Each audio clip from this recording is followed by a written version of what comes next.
Troops, here we are. It's Friday. It's Good Friday. And it's a COVID-19 Good Friday. This will be a one you won't forget. Carrying on with doing what I said I was going to do. Podcast every day whilst I've been furloughed. I want to bring on a great friend of mine, business partner, mentor, all of those great things. It's Chris Waldron from the Victorian Door Company and lots of other enterprises, which we will discuss. Chris, how are you doing? Hiya, how are you? Smashing.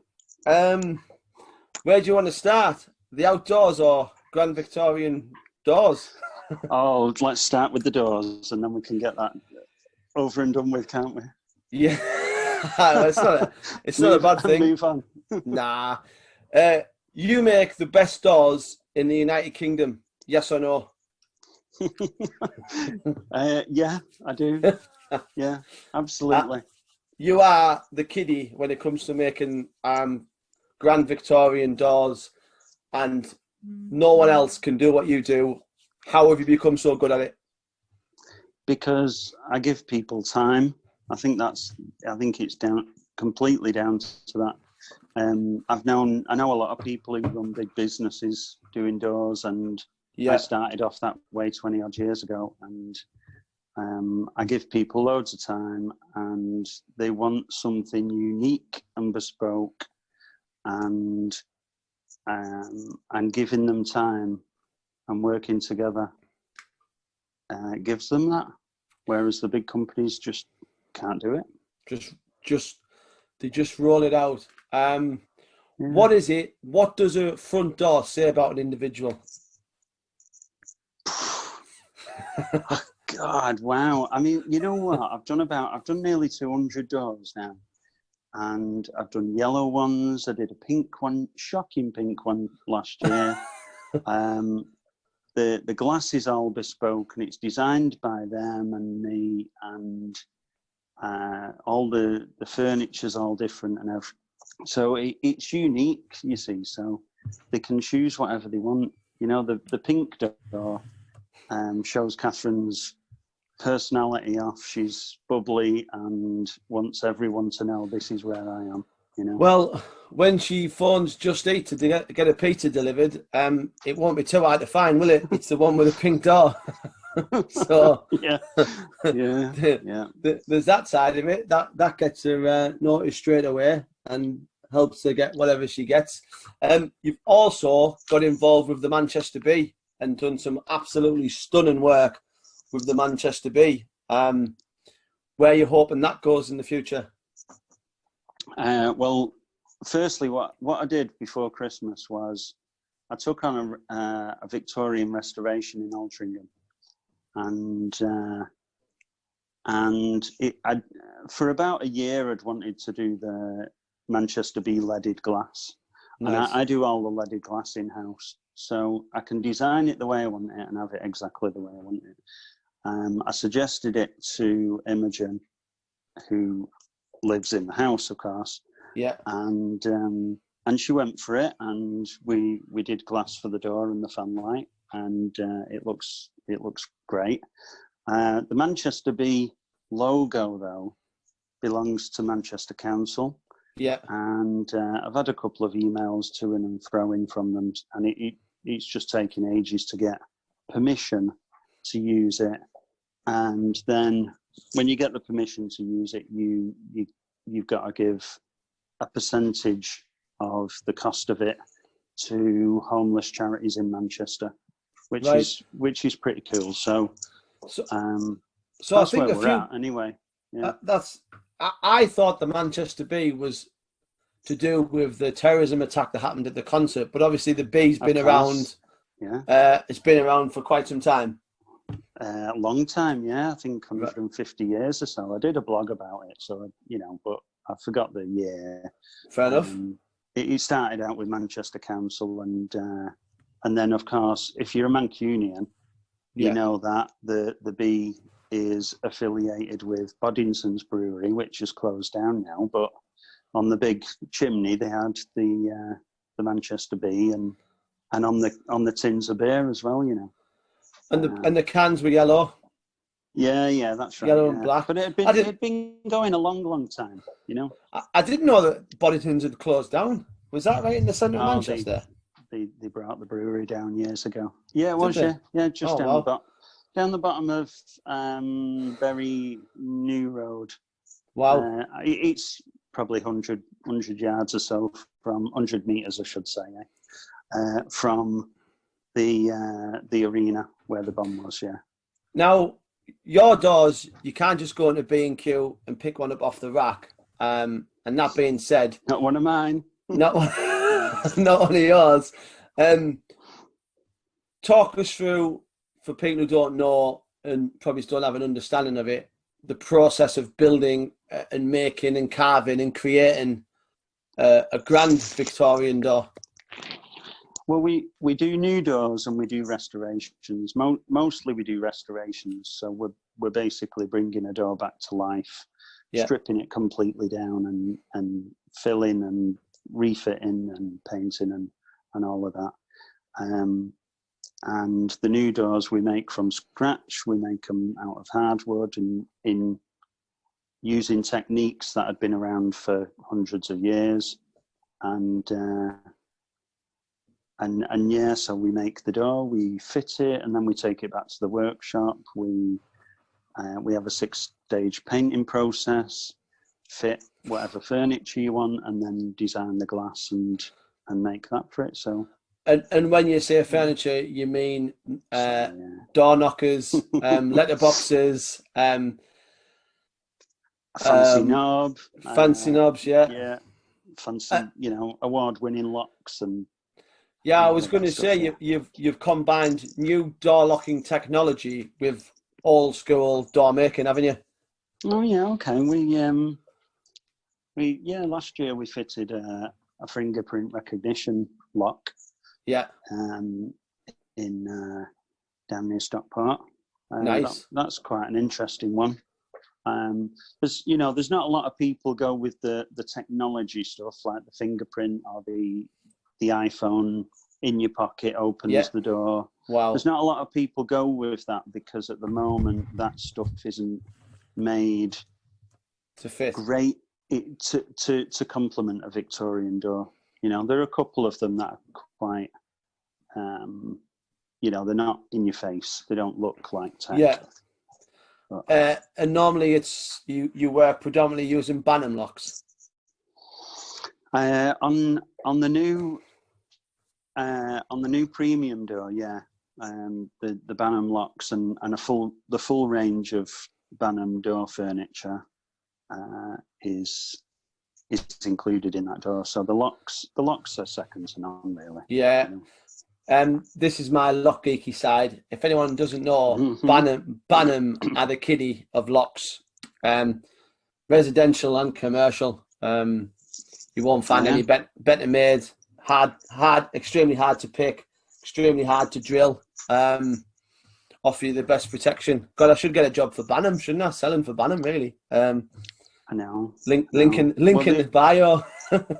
They started in 1926, and the guy who started that company actually got burgled, and his insurance company wouldn't pay out because the lock wasn't of a certain standard. So he invented the first. Wow. You know the Yale latch that you have, the night latch that you have on a door. He invented that, but obviously under the Banham. And there's a great example of someone being presented with a shit situation and turning it into a positive, which will bring me onto COVID-19 seamlessly into it. As a small business owner, Chris, how's COVID-19 affected all things restorations and doors? Well, to be honest, it's not changed things a lot because I can still work in the workshop, and I've got a couple of people working for me who are on furlough. Yeah. So it'll slow things down, but there's a couple of jobs here that'll go out as soon as the gates open, and that they'll be ready. But really, this time. is like yourself doing podcast every day. Yeah. This time really to me is a godsend, because it's giving me time to do stuff that I want to do, like writing the blogs and work on the websites and a new enterprise that I'm pretty much starting today. But it's giving me time to do some jobs around the house. I've cut the grass for the first time in about 3 or 4 years, because we have a gardener doing it. I've spent more time with the kids and cooking. We had I did a barbecue yesterday. So it is really a positive thing for me. Sorry. It is for a lot of people, and it's how you view every single situation that you find yourself in. You could look at it negatively and stay in bed until early afternoon and eat rubbish food and just whinge and be on social media and just take advice from Karen from Facebook. Or you could be productive. And let's talk about social media and websites, because it's something that me and you've had the crash course learning in the last 2.5 years.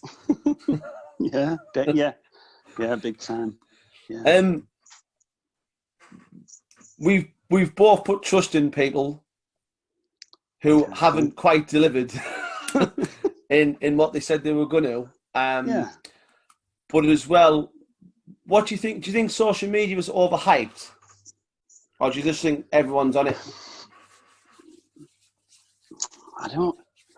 I don't know if it's overhyped. It's all to do with how you use it, isn't it? Really. Yeah. Social media is an amazing thing. It's brought people together. It's made, you put a post on and your mum comments on it, and then you have a little chat with your mum about wild camping up Helvellyn or fitting a pink door. Yeah. And you might never have that conversation. You know, we know people in America and Ireland and New Zealand and Africa, and you can go on there and have a little 2-minute chat with them. Probably about the things that you posted, but you wouldn't phone them up to do that. So, social media in a whole is amazing. For businesses, I think it's amazing for your business, because you don't stop talking. Yeah, true. True story. You're always doing stuff, and people know you're there. They know you're active, and they can see pictorially, and the loads of text that you put in a post that you're doing what you say you're going to do. You're not just hiding behind a shop front, let's say, and you can be doing anything. 20 years ago, whereas now you just have to be active all the time and show your audience that you're part of the world. Yeah, no, it's which is what you do very well. Yeah, I do try and be the Ronsil man. Do you use Ronsil? It's not quite so. No, we don't.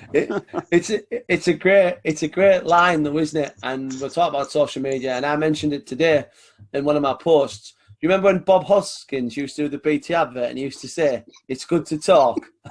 Yeah.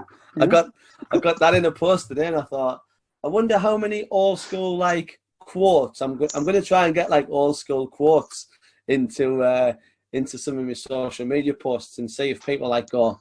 I'm sure I've seen that somewhere before. The pitfalls with social media is it can become a bit of a grind, or can it? If you get, I think we both agree that last year we got into this follow. I'm trying to build a following and I'm trying to get more and more likes. But we've seen that firsthand that realistically that doesn't mean jack shit. It certainly doesn't convert to sales. Yeah. Well, I think the thing is, we've talked many times about, is not trying to sell your product or service. Yeah. Let it sell itself. So You know, if I put a picture of a front door on and some glass, that's took me 2 weeks to do. On social and on the website, and just talk about it and talk about the relationship that you had with the customer and maybe some problems that you had along the way. That they understand the product. And if they understand the product and they want the product, then they're sold on it. They'll do the selling themselves, won't they? Yeah, it's a great point, and I think the great case study for that is our Black Sale Hut weekend, which we've ran successfully 2 years in a row, and being, you know, we've been well over 85-90% occupancy every time we've ran the event, and it's always come from our circles, as in people who both we know, rather than 16 or 17, 18 strangers who have just said, "Oh, I've seen that, and I think I'll go on it."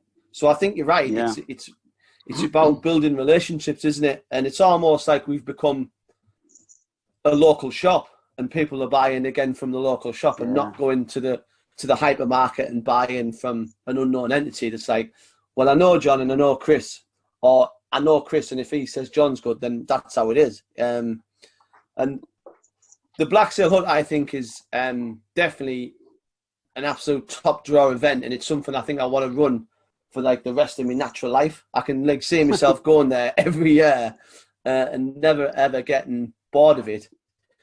What is it about the Black Sale you think is the draw? Well, I think first of all, the event itself. Sorry, I've got a bit of a cough. Not dry cough, is it? I'm only joking. I think the event itself, the Black Sale Retreat, the event itself is desirable to people because it is unaccessible by road. They've really got to walk a good while and get into the wildest, the quietest valley in the Lake District. Yeah.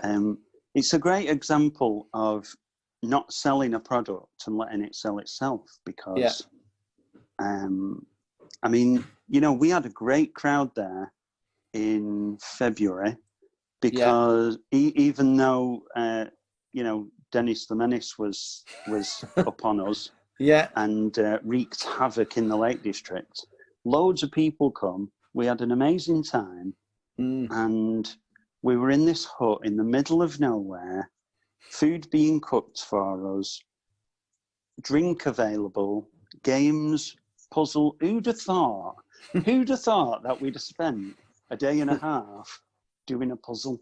Yeah. You know, it was amazing, and there's loads of things about it, like going over haystacks the next day. Yeah. You know, great. It was amazing, and the route in is fantastic, and obviously the way we do it, we have options for ability, but on that particular occasion, because the weather was so bad, we all went low, but we had a great time going through the valley. Got some unbelievable photos, and obviously as well some great stories how Stacey managed to carry Hannah's chocolate cake in a rucksack all the way from the car park to the YHA. So she could have a birthday cake without it being destroyed. Without it being destroyed, it's amazing. And then the next day, going over haystacks and getting all the great photos that we did, and you know, you passing on your information about Wainwright and going down and then coming back out. It was class, wasn't it? And scrambling down the side of haystacks. Yeah. In 50-mile-an-hour gusts. and most of them had not even done any walking on that sort of terrain before. That's it's sort of priceless, isn't it? Yeah, it was for us as well as them. Yeah, no, it's a fantastic weekend, and I'm super keen to get another one. And I think after this has gone away, because everything has a middle and everything has a finish. That's just the way it is.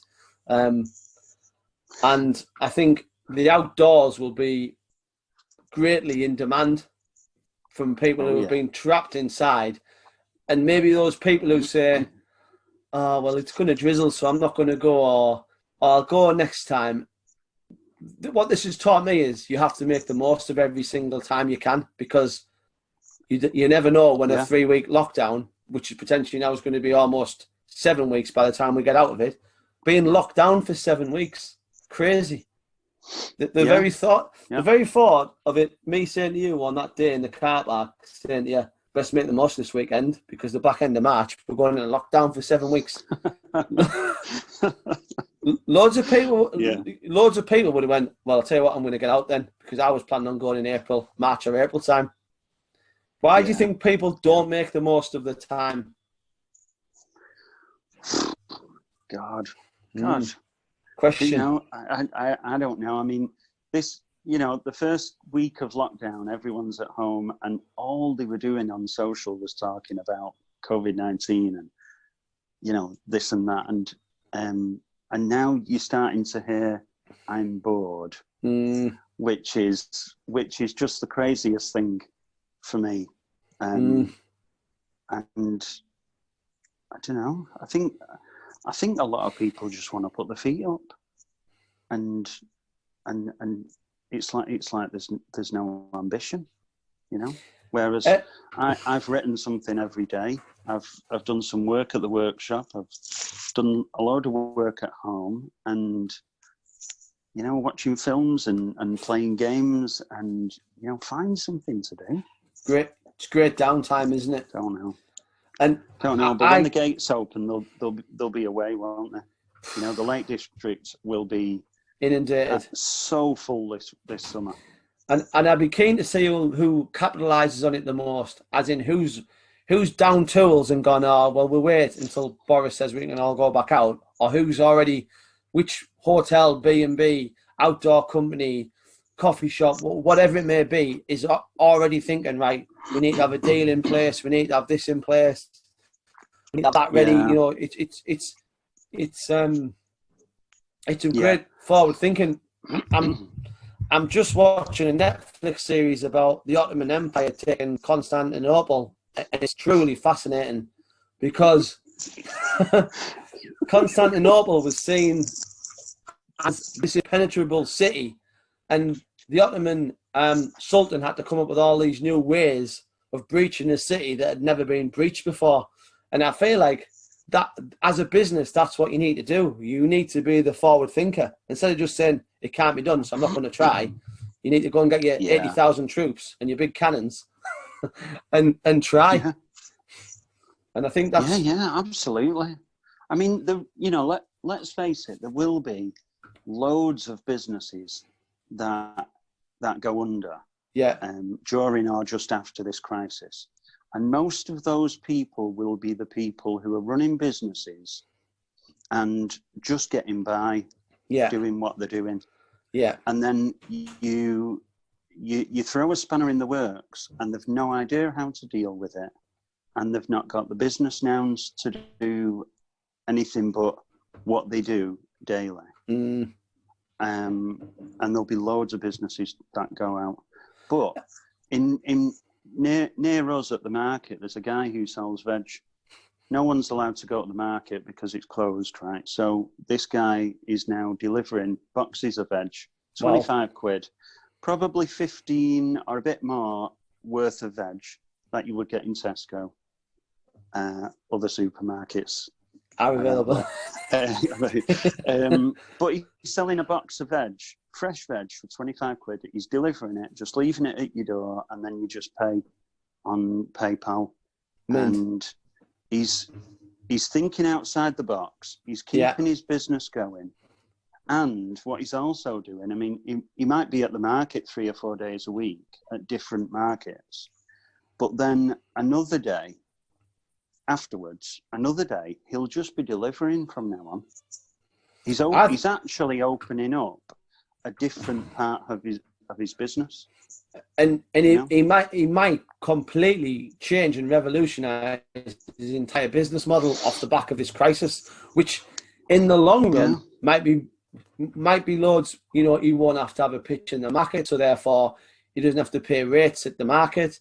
He might end up having course. more time because he's selling more veg quicker. Therefore, it frees him up to do something else. Like, I was just talking to someone else earlier on today about there's businesses not making the most of this time, and the high street is always saying, buy from the high street, buy from the high street.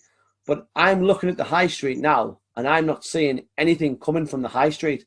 And I'm thinking, I keep getting told that you're relevant, but then in a time like this, you've told me that you're not relevant because you're not posting anything. All of your platforms have gone completely cold turkey. Got to move with the times, haven't you? You know? Yeah. Some years ago, 5 years ago, say, there was a guy in Granada Reports, and his line, I wish I could remember it word for word, but his line was, there's loads of pubs closing down in the northwest. Let's see what we can do about saving the pubs. And they started this campaign on Granada Reports for saving the pubs. But you know what? If no one's drinking, close the pubs. Do something different. I mean, some people did. You know, the gin. You know, gin is massive now. Yeah. But what are you? 10 years younger than me or so. When I was in my heyday drinking, gin was for old women. Yeah.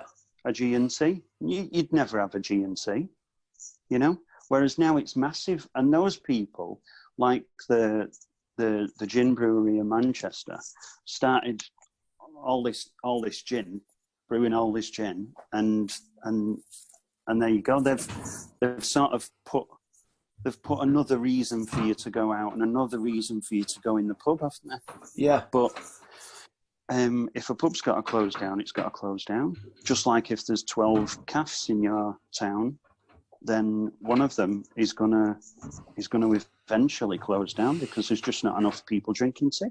Yeah, it's a great point. And on the gin side of it, one of the local breweries where I live, gin distilleries, they've changed and they're now making hand sanitizer. Classic. What a move. What an absolute move.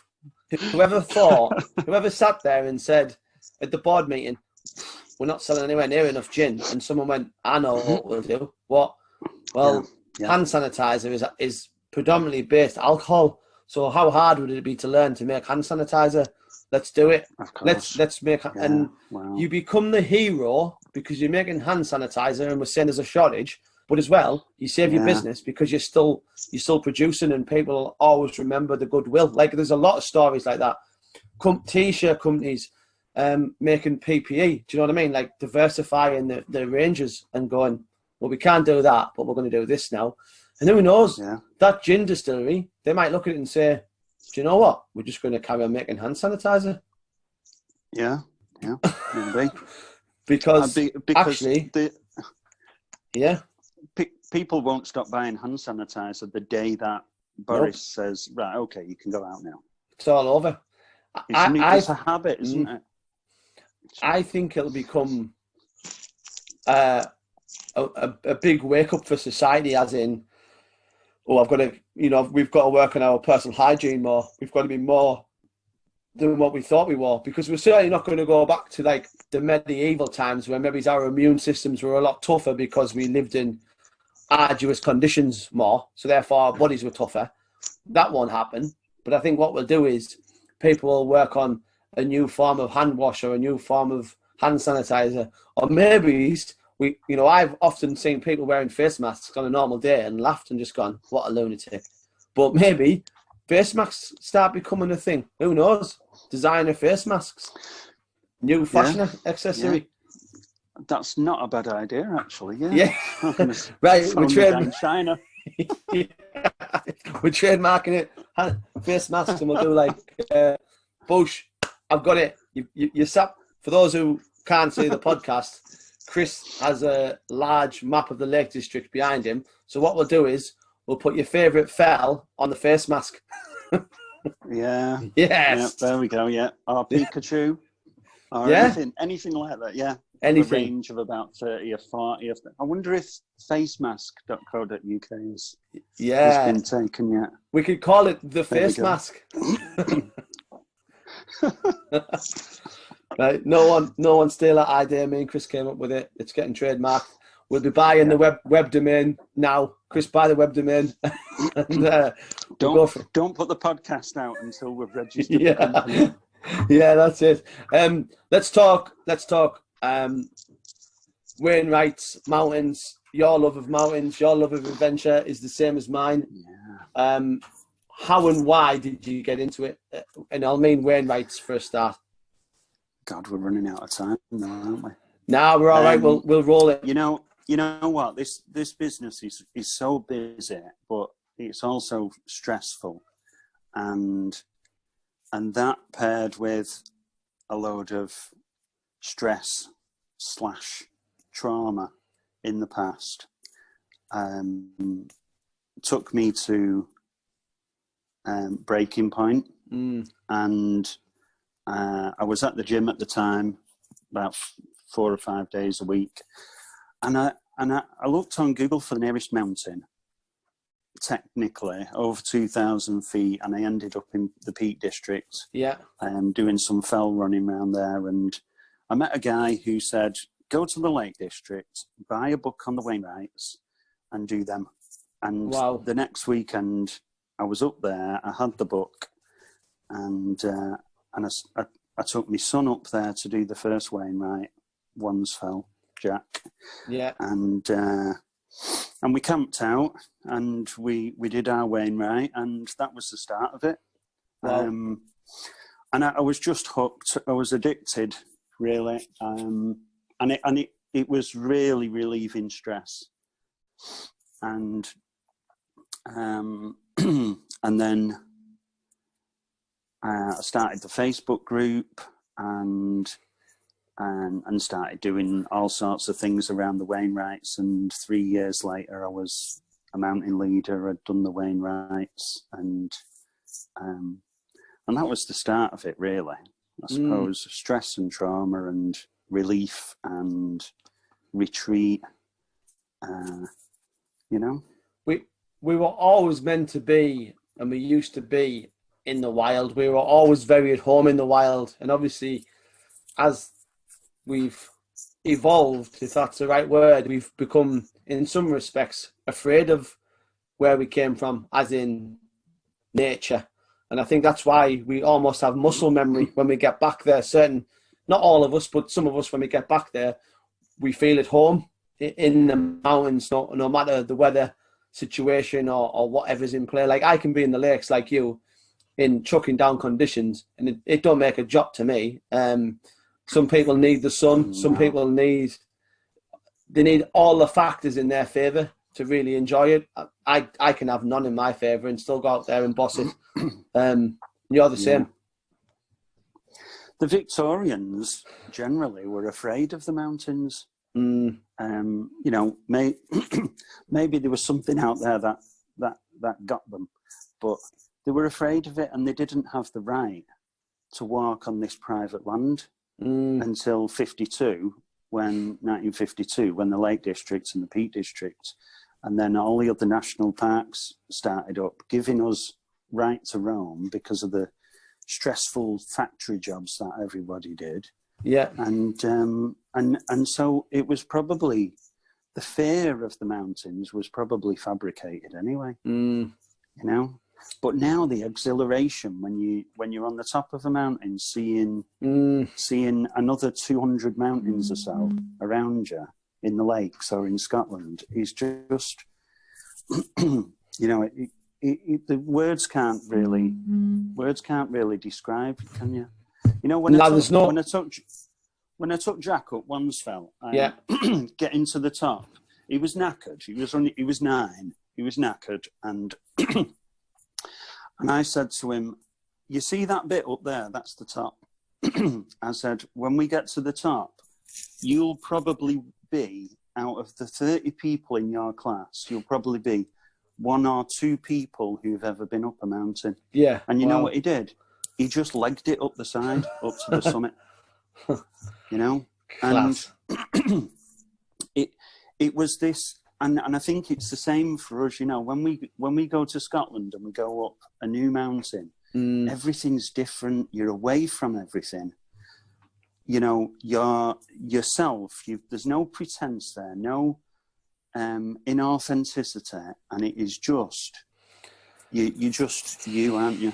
I totally agree. And the weekend that we ran with the Mountain Leader Academy in Scotland last year was, I reckon, was probably one of my best days or best experiences I've had, because for one, I love Galloway because it just feels different, and it feels like you really need to know what you're doing to really enjoy it.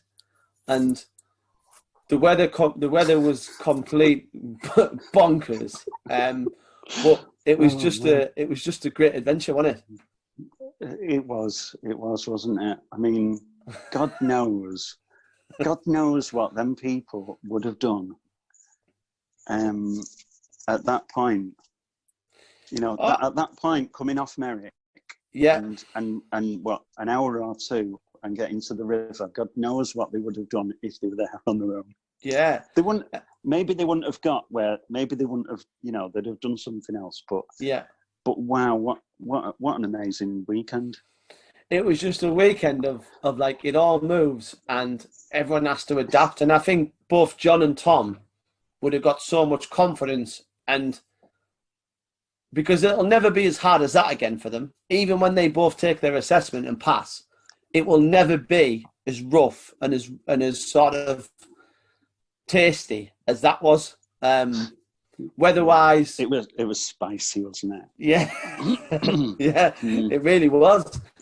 Because that's how it is. But we learned so much about equipment, about ourselves, about descending steep ground, an impromptu river crossing where on the map it said ford, and then obviously because of the rainfall, it turned the ford into a normal river. What's that river in Lord of the Rings? Yeah, just raging. Yeah. And we had to find a way, and then we had to change our accommodation plans. So many factors. It was just think on your feet, wasn't it? It was absolutely bonkers. It was really challenging, and that's the way we designed it, of course. Yeah, and it was way beyond what they would do on their assessment or the training. Yeah, 100%. Or anything in between, getting experience in the mountains, you know, and that there, taking it to the next level, and then coming back for assessment. There's what passes you, isn't it? You know, when I was teaching my sister to drive like 30 years ago or so, 28 years ago or so, and I took her up to an airstrip that they used in World War II near Warrington, doing handbrake skids and spinning round and just dogging the car, basically. Yeah. So that when she went for a test, she'd know how to control the car instead of just driving at 30 miles an hour on the road, you know. Yeah, and I feel like John and Tom both got that experience from that, and I know we have it planned, and I'm so glad from an idea when we started talking about this middle bit, the unknown between training and assessment. I'm so glad that we started the academy, and the people, if you'd have said to me, go and hand pick better people, I couldn't do it. I really couldn't do it. Every single one of them is absolutely 10 out of 10 on every level. No. They love it, don't they? And they love it. They're committed. They listen, and they're going for it, aren't they? Yeah, 100%. Every one of them who wants to go on and pass will pass, and every one of them will be a really great mountain leader if they want to set up their own business, or they just want to be Indians and just work on other people's events and just be, pin money. If they just want an extra bit of cash on the side, but whatever they want to do, I'll fully support them. And I know you will as well. And I can't wait to I think that's the first thing we do, Chris, after this podcast. We organise not the podcast, COVID-19, we organise a sort of the Academy's little bosh out as a group. Well, we've got that that wild camping booked in for the 21st of June for summer solstice. So maybe you overlooked that because of your dislike for. well, you can welcome. I'll pop down to the nearest B&B. No, Mari just got a new MSR tent, so that's cool. So she's ready. She's ready to Castle to get a better tent. Mine's absolutely trash.